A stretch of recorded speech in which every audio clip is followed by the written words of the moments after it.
قال اللہ تبارک و تعالی فی القرآن المجید والفرقان الحمید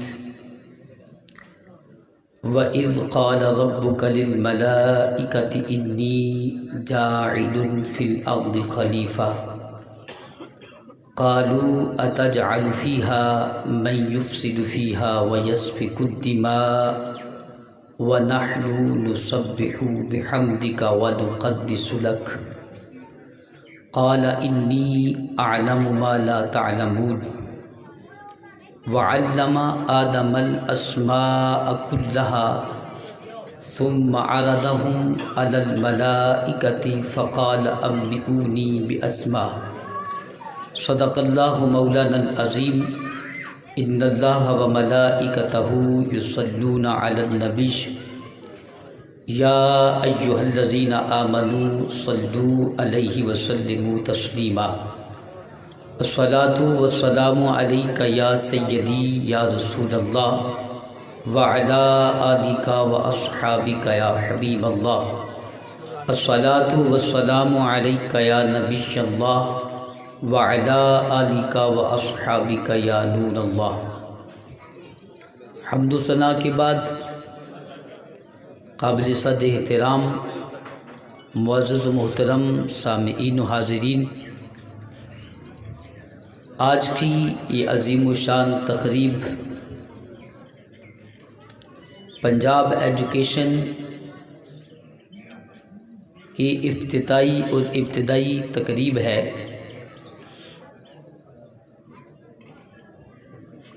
جو ایک نئے عزم اور ارادے سے علم کے نور کی اشاعت کو امت تک پہنچانے کی کوشش میں اس عظیم و شان ادارے کی بنیاد رکھی گئی، کیونکہ علم ایک نور ہے جس کی روشنی سے انسان کی کامیابی کے راستے آشکار ہوتے ہیں۔ علم وہ نور ہے جس سے انسان کو دنیا اور آخرت میں کامیابی نصیب ہوتی ہے، اور علم ہی وہ عظیم نعمت اور فضل ہے جس کی بنا پر اللہ رب العزت نے انسان کو اشرف المخلوقات بنایا، اور قرآن مجید میں آدم علیہ السلام کی تخلیق و خلافت کا ذکر فرما کر ان کے مرتبے اور مقام کو علم کی وجہ سے بیان کیا، اور پھر اس عظیم ہستی کو فرشتوں نے سجدہ کیا، اس کا سبب بھی اللہ رب العزت نے علم ہی کو قرار دیا۔ اس بات سے آپ اندازہ لگا سکتے ہیں کہ انسان کو جو شرافت و خلافت کا تاج ملا، آدم علیہ السلام کو مسجود ملائکہ بنایا گیا، تو اس کا اصل سبب وہ علم ہے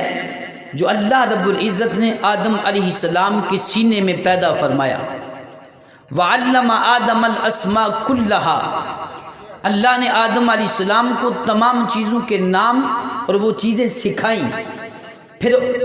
اللہ رب العزت نے فرشتوں کو حکم دیا کہ تم ان چیزوں کے بارے میں بتاؤ، تو فرشتوں نے اللہ رب العزت کی بارگاہ میں عرض کی، مولا ہم اتنا جانتے ہیں جتنا تو نے ہمیں جتنی پہچان و معرفت عطا کی ہے۔ اب آدم علیہ السلام سے جب پوچھا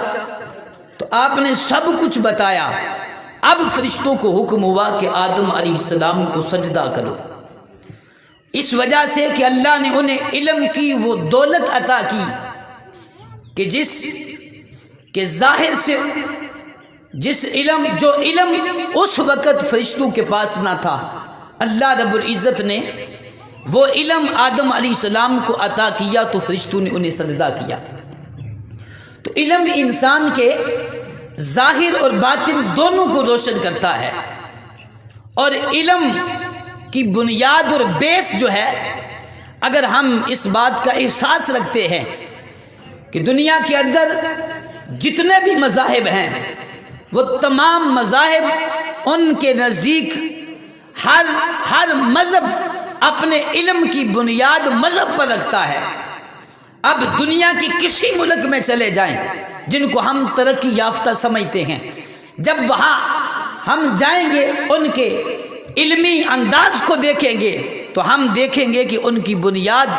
اور ان کے علم کی اساس ان کا مذہب ہے۔ لیکن افسوس اس بات کا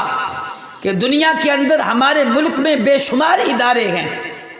لیکن بہت سارے علمی ادارے ہونے کے باوجود ہماری بنیاد اسلام نہیں، مذہب نہیں، ہم نے صرف دنیا کو ترجیح دی۔ حالانکہ ایک مسلمان ہونے کی حیثیت سے ہمارا ہر عمل، ہمارا ہر قدم اللہ کی عبادت ہے۔ اگر ہم صرف اس پر تھوڑی سی توجہ کر لیں جس کو ہم علم دنیا کہتے ہیں، قرآن اسے بھی علم دین کہہ رہا ہے۔ جسے ہم اس دنیا کے ظاہری اسباب اور اس آلات و اسباب کا معیار بناتے ہیں، اللہ کا قرآن اسے بھی دین بتا رہا ہے۔ صرف انسان کو اپنی سوچ بدلنی ہے، اپنی فکر بدلنی ہے۔ جب سوچ اور فکر بدل جائے گی تو پھر یہ دنیا کا علم بھی دنیا کا نہیں، یہ دین کا علم بن جائے گا۔ کیونکہ علم کے حصول کا مقصد کیا ہے؟ ہم اپنے بچوں کو جب وہ اسکول کالجز میں نہیں جاتے تو ہم ان کو ڈراتے ہیں، اور آج کچھ پڑھ لیں کل کو کھائیں گے کہاں سے؟ یہ ہماری سوچ، علم سے ہم صرف کھانا لیتے ہیں، اس علم سے صرف ہم ان چیزوں کے حصول کی خاطر ہم علم حاصل کرتے ہیں، جبکہ علم تو اللہ رب العزت کی معرفت کا سبب ہے۔ علم تو انسان کے لیے اس دنیا کے تمام راستے کھولتا ہے، صرف دنیا نہیں بلکہ آخرت کی منزلوں کو روشن کرتا ہے۔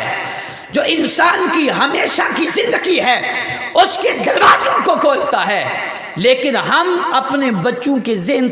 ذہنوں میں صرف اس حد تک ان کو علم کی طرف مائل کرنے میں جب کامیاب ہونے کی کوشش کرتے ہیں تو وہ یہ بات ہم ان کے دلوں میں یہ خوف پیدا کرتے ہیں کہ بھائی اگر پڑھو گے نہیں تو کھاؤ گے کہاں سے؟ جبکہ علم کا مقصد تو یہ نہیں ہے۔ لیکن آج ہم اپنے بچوں کو اگرچہ اس علم سے یہ بھی مل جائے گا، لیکن اس علم کا مقصد یہ نہیں، بلکہ اس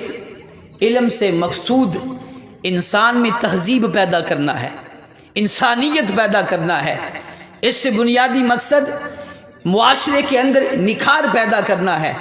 معاشرے کو اچھے افراد مہیا کرنا ہے، ایسے افراد جن کے دلوں میں انسانیت کا درد ہو، جن کے دلوں میں انسانیت کا احساس ہو، جس علم سے انسان کو نفع نہ حاصل ہو۔ ابھی میں یہ پڑھ رہا تھا کہ وہ علم اس مال کی طرح ہے جو مال اللہ رب العزت کے راستے میں خرچ نہیں کیا جاتا۔ تو جس علم سے، علم کا نفع یہ ہے کہ یہ انسان میں تہذیب پیدا کرتا ہے، انسان کے لیے راستوں کو روشن کرتا ہے۔ علم کا نفع یہ ہے کہ ہم اس علم کے ذریعے انسانیت کی خدمت کر سکیں، انسانیت کا احساس پیدا کر سکیں۔ جب علم سے ہمیں یہ فائدہ نہ ہوا، نہ ہمیں معرفت الہی ملی، نہ ہمیں انسانیت کا درد ملا، نہ اللہ کی مخلوق کی خدمت کا جذبہ اور شوق ملا، تو پھر بتائیں کہ وہ علم ہی رہی جس علم سے یہ چیزیں حاصل نہ ہو۔ تو میں اپنے بھائیوں کو، سر عظیم صاحب، سر یاسر صاحب، سر وقار صاحب کو خراج تحسین پیش کرتا ہوں کہ انہوں نے اس ادارے کی بنیاد صرف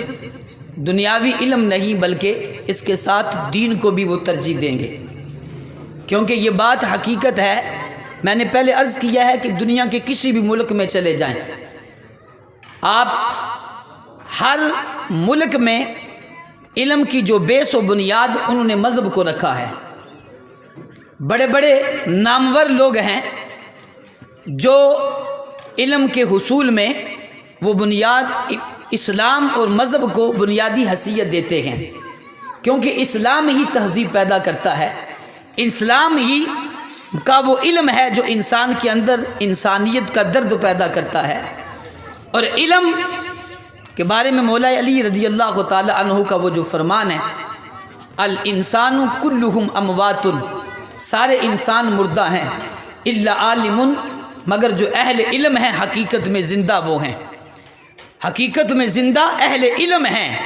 کیونکہ زندگی کا شعور تو ان کے پاس ہے جن کو اللہ نے علم کی دولت عطا کی ہے، اور جن کے پاس علم کی دولت نہیں انہیں زندگی کا شعور کہاں سے ملے گا۔ بلکہ ایک جگہ پر فرمایا کہ وہ جانور کی مثل ہے جس کے پاس علم نہیں۔ علم کی اہمیت، علم کی حیثیت و مرتبہ قرآن و حدیث میں اللہ نے بھی بیان فرمایا، فرمایا قل هل يستوي الذين يعلمون والذين لا يعلمون، فرمایا کیا وہ لوگ جو علم والے ہیں اور وہ لوگ جو بے علم ہیں یہ برابر ہیں؟ میں یہ برابر نہیں ہو سکتے۔ علم والوں کا مقام عہدہ اور ہے، بے علم اور جاہل ان کے مقام تک نہیں پہنچ سکتا۔ اور پھر جو معلم ہے، عالم علم سیکھنے کے بعد علم کی تربیت کرتا، کیونکہ تمام انبیاء معلم بن کر آئے، وہ انبیاء کا کردار ادا کر رہا ہے، اور متعلم صحابہ کا کردار ادا کر رہا ہے، پھر معلم صحابہ کا کردار ادا کر رہا ہے، اور متعلم تابعین کا کردار ادا کر رہا ہے، معلم پھر تابعین کا کردار ادا کرتا ہے، اور متعلم پھر ائمہ مجتہدین، محققین، محدثین اور مفسرین کا کردار ادا کرتا ہے۔ اور معلم کی یہ ذمہ داری ہے کہ وہ متعلمین کے دلوں میں یہ احساس پیدا کرے کہ علم کی اہمیت کیا ہے، انہیں ان کے دلوں میں علم کے اس نور کی اہمیت پیدا کرے کہ ہم اس علم سے صرف روزی نہیں، صرف رزق نہیں، بلکہ ہم اس علم سے تہذیب سیکھیں گے۔ ہم اس علم کو اس لیے حاصل کر رہے ہیں تاکہ اس علم کے ذریعے ہم اللہ کی مخلوق کی خدمت کریں، تاکہ اس علم کے ذریعے ہمارے دلوں میں انسانیت کا درد پیدا ہو۔ اس کا بنیادی مقصد یہی ہے تاکہ انسانی معاشرے کے اندر اچھے افراد پیدا ہو سکے۔ تو یہ تبھی ہوگا جب معلم اپنا کردار ادا کرے گا، مدرس اپنا کردار ادا کرے گا، ٹیچر اپنا کردار ادا کرے گا کہ اپنے اسٹوڈنٹس میں یہ احساس پیدا کرے کہ بیٹا علم صرف روزی نہیں دیتا، جبکہ ہماری بنیاد تو یہی ہے، ہم ڈاکٹر بنتے ہیں، انجینئر بنتے ہیں، ہم جو کچھ بھی بنتے ہیں، ہمارا بنیادی مقصد یہ ہے کہ مجھے اچھی جاب مل جائے۔ حالانکہ جب مقصد انسان کا اتنا محدود ہوگا تو پھر اس علم سے فقط اسے یہی ملے گا جب اس کے سینے میں وسعت ہوگی، اس کا مقصد محدود نہیں بلکہ مقصد میں وسعت ہوگی، تو پھر اس علم سے روزی بھی ملے گی اور کامیابی بھی ملے گی۔ اس لیے یہ ہماری ذمہ داری ہے کہ ہم ان کے اندر یہ احساس پیدا کریں اور علم کا مقصد بتائیں کہ علم کا بنیادی مقصد کیا ہے۔ اللہ رب العزت اپنے محبوب اور اپنی رحمت کے صدقے ہمیں اپنے مقصد میں کامیابی عطا فرمائے۔ اور جن بھائیوں نے یہ کوشش کی اور ایک نیا ادارہ علم کے روشنی کو امت تک، انسانیت تک پہنچانے کے لیے جو کوشش کر رہے ہیں، اللہ تعالیٰ ان کو ان کی کوشش میں کامیابی اور کامرانی عطا فرمائے۔ آمین۔ وما علینا الا البلاغ المبین۔